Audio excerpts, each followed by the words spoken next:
அஸ்ஸலாமு அலைக்கும் வரஹ்மத்துல்லாஹி வபரகாத்துஹு. அன்பார்ந்த அனைத்து உறவுகளுக்கும் இனிய இரவு வணக்கம். மிக முக்கியமான தகவல், வீடியோக்குள்ளே போகிறதுக்கு முன்னாடி ஓட்டுநர்களே பணிப்பெண்களே, வீதிகளில் அப்படி குழந்தைகளை கூட்டிகிட்டு கிரிகியானுக்காக வெளியில் போகிறீங்களா இருந்தால் தயவு செய்து ரொம்ப கவனம். குழந்தைகளை கையோடு பிடிச்சிக்கோங்க. அதே மாதிரி ஓட்டுநர்கள் மந்தகாக்குள்ளே ரெசிடென்சி ஏரியாக்குள்ளே வீடுகள் இருக்கக்கூடிய பகுதிகளுக்குள்ளே குறைஞ்சது ஸ்பீடை 20க்கு மேலே அழுத்தாதீங்க.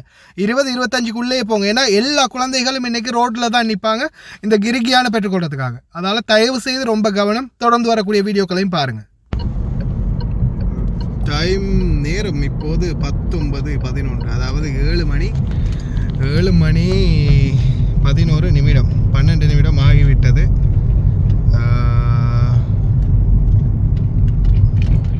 ஸ்டில் வேலையிலேயே இருக்கின்றோம்.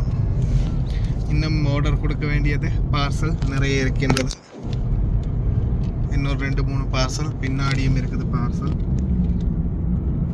விளங்குதோ தெரியும் அந்த வீடியோவில் பின்பக்கத்துக்கு காட்டிகிட்டு இருக்கிறேன். நிறைய பார்சல் இருக்குது. மகரிப்புக்கு வாங்க கேட்டு முடிஞ்சு இப்போ ஐஷாவுக்கு வாங்க கேட்குது. இன்னும் டெலிவரி டிரைவிங்கில் தான் இருக்குது. முக்கியமான காரணம் இன்றைக்கி எம்பசிக்கு போனதால் கிட்டத்தட்ட 25க்கும் மேற்பட்ட பார்சல் இருந்துச்சு. அந்த பார்சல் எல்லாத்தையும் ஒவ்வொரு ஏரியாவுக்கும் ஒவ்வொரு மந்தக்கா, அதாவது ஜாபரியாவில் தொடங்கி இப்போ நான் நிற்கிறேன் எகேலாவில் ஜாபரியா, அதே மாதிரி பயான், மிஷரஃப், அதே போல் வைத்தியா, இன்னும் எத்தனையோ பகுதிகள், ஒவ்வொரு பகுதிகளுக்கும் போய் ஒவ்வொரு வீடாக ஒவ்வொரு பார்சலையும் கொடுத்து முடித்து அதுக்கு பிறகு தான் வீட்டுக்கு போகணும்.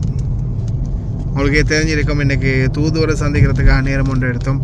3லேருந்து 3:30 வரைக்கும் அவ்வளோதான் பேச்சுவார்த்தை. ஆனால் கடைசியில் 3 மணிலேருந்து 5:30 மணி வரைக்கும் போயிடுச்சு. தூதுவரும் நல்லபடியாக பேசினார். நம்மளுடைய பிரச்சனைகளை பற்றி, நம்ம எல்லா பிரச்சனைகளை பற்றி, நம்மளோட பிரச்சனைகளில் ஒன்று கூட விடலை, அத்தனை பிரச்சனையும் பற்றி பேசியிருக்குது. எல்லாத்தையுமே பேசியிருக்குது. இன்ஷா அல்லாஹ் எதிர்பார்க்குறோம் விரைவில் நற்செய்தி நம்மளுக்கு வரும்னு. அதே மாதிரி எல்லா விடயங்களும் எம்பசிக்குள்ளே ஃபோன் கொண்டு போகிறத தடுக்கிறாங்க இல்லையா, அதை முதல் கொண்டு பேசியிருக்குது. எம்பசிக்குள்ளே ஃபோன் கொண்டு போகலாம் அப்படின்ற சிஸ்டத்தை கொண்டு வாங்க அப்படின்றதையும் கேட்டிருக்குது. இன்ஷா அல்லாஹ் இறைவன் போதுமானவன். கடைசியாக இன்றைக்கி அம்பாசிடரை போய் சந்திச்சிருக்குது. அல்ஹம்துலில்லாஹ் சந்தோஷம். அதே போல் அம்பாசிடரை சந்தித்தது மட்டுமல்லாது நம்மளுடைய பிரச்சனைகள், அனைத்து பிரச்சனைகளை ஒன்று கூட விடலை.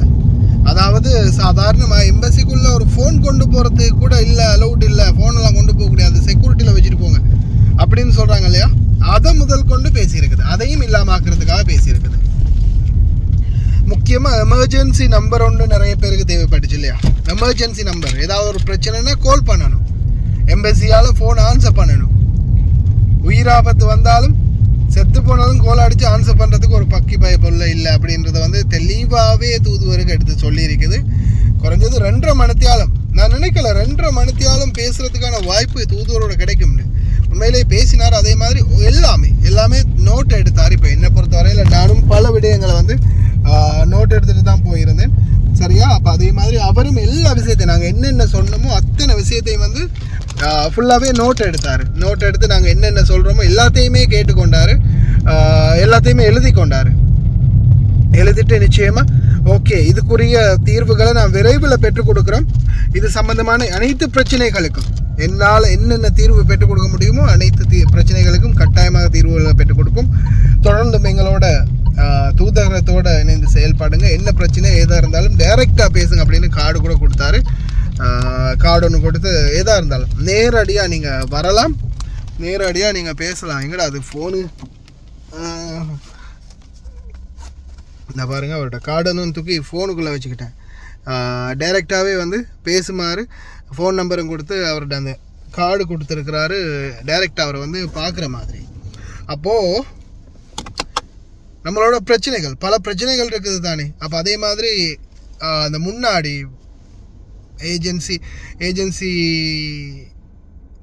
என்ன சொல்கிறதுக்கு ஏஜென்சி கைக்கூலிகள் சிலது இந்த முன்னாடி எம்பசிக்கு முன்னாடி நிற்பாங்க அந்த நுழைவாயில், அந்த நுழைவாயிலில் நிற்கிற அந்த திருட்டு கூட்டத்தையும் வந்து விரட்டுறதுக்குரிய ஏற்பாடு பண்ணியிருக்குது. நிறைய விஷயங்கள் அம்பாசிடரோட பேசியிருக்குது. சந்தோஷம். அதே மாதிரி எங்களுக்கு இந்த அளவுக்கு ஒரு வாய்ப்பு கொடுத்து இந்த அளவுக்கு ஒரு நேரத்தையும் அவர் எங்களுக்கு கொடுத்ததுக்கு ரொம்ப நன்றியை தெரிவித்துக்கொள்கிறேன். அதே மாதிரி நீங்களும் பார்வையாளர்களாகிய நீங்களும் நம்மளுடைய பிரச்சனைகளுக்கு தீர்வுகள் கிடைக்கணும்னா இந்த மாதிரியான சில வீடியோக்கள் வரும்போது முடிந்த வரைக்கும் நீங்களும் ஷேர் பண்ணுங்கள். ஒத்துழைப்பு தந்த அனைத்து யூடியூபர்ஸுக்குமே நன்றி. இனிமேல் ஒற்றுமையாக சேர்ந்து செயல்பட்டால் நிச்சயமாக அனைத்து பிரச்சனைகளுக்கும் தீர்வுகளை காணலாம். அதே மாதிரி இப்போ யூடியூபர்ஸ் குவைட்டில் மட்டும் இல்லாமல் மற்ற நாடுகள்லையும் இருந்து பார்க்கக்கூடிய அனைவருக்கும் பார்வையாளருக்குமே ரொம்ப நன்றி. இன்ஷா அல்லாஹ் விரைவில் நம்மளுடைய எல்லா பிரச்சனைக்கும் தீர்வுகள் கிடைக்கும். அஸ்ஸலாமு அலைக்கும். அனைத்து உறவுகளுக்கும் இரவு வணக்கம். இன்னொரு நல்ல வீடியோவில் சந்திப்போம்.